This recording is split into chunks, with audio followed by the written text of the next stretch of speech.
2014, 2018, 2024 সালে অনুষ্ঠিত বিতর্কিত 3টি জাতীয় সংসদ নির্বাচনের পরিকল্পনা শুরু হয়েছিল 2008 সালের নির্বাচনের পর থেকে।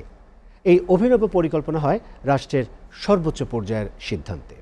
আর তা বাস্তবায়নে প্রশাসন, পুলিশ, নির্বাচন কমিশন এবং গোয়েন্দা সংস্থার একটি অংশকে রাষ্ট্রীয়ভাবে ব্যবহার করা হয়। বিতর্কিত 3টি নির্বাচন নিয়ে অন্তর্বর্তী সরকার গঠিত তদন্ত কমিশনের প্রতিবেদনে এমন তথ্য তুলে ধরা হয়েছে। দেখুন তাশরিক সঞ্চয়ের প্রতিবেদনে বিস্তারিত। রাষ্ট্রীয় অতিথি ভবন যমুনায় প্রধান উপদেষ্টা অধ্যাপক মোহাম্মদ ইউনূসের কাছে 2014, 18 ও 24 সালের বিতর্কিত 3টি নির্বাচনের বিষয়ে ওঠা সকল অভিযোগ তদন্তে অন্তর্বর্তী সরকার গঠিত তদন্ত কমিশন তাদের প্রতিবেদন জমা দেয় সোমবার সন্ধ্যায়। রাষ্ট্রীয় অতিথি ভবন যমুনার সামনে সংবাদ সম্মেলনে প্রতিবেদনের সারসংক্ষেপ ও সুপারিশগুলো তুলে ধরেন 5 সদস্যের কমিশন। 2014 সালে 153টি আসনে বিনা প্রতিদ্বন্দ্বিতা এবং অবশিষ্ট 147টিতে প্রতিদ্বন্দ্বিতার নির্বাচন ছিল সম্পূর্ণ সাজানো এবং সুপরিকল্পিত। আওয়ামী লীগকে ক্ষমতায় রাখতে এই বন্দোবস্ত করা হয়েছিল।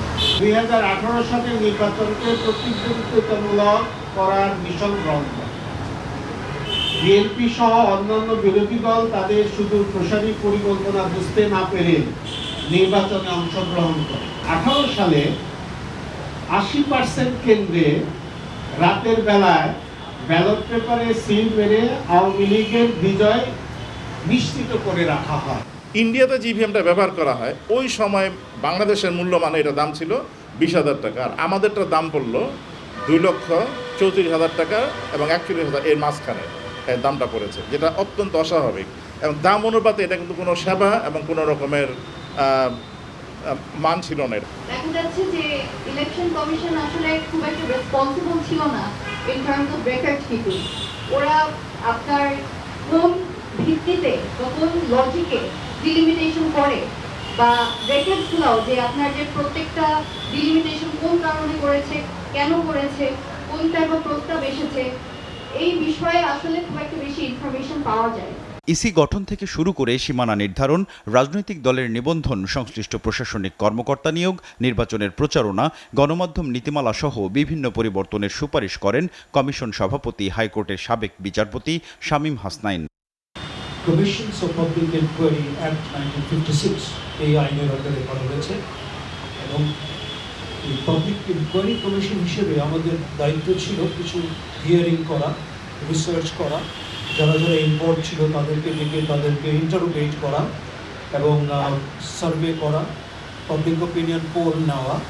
তো আমরা আরেকটা হচ্ছে এক্সিস্টিং লিটারেচার। 3টা ইলেকশন বটে, কিন্তু এটার মাস্টার প্ল্যান কিন্তু একটা। এই মাস্টার প্ল্যানটা হয়েছে 2008 সালের পরে, যখন ফার্স্ট ইলেকশনটা হলো, যখন 2008 সালে আর্মিদের আন্ডারে ওই সময় কেয়ারটেকার গভর্নমেন্ট ছিল।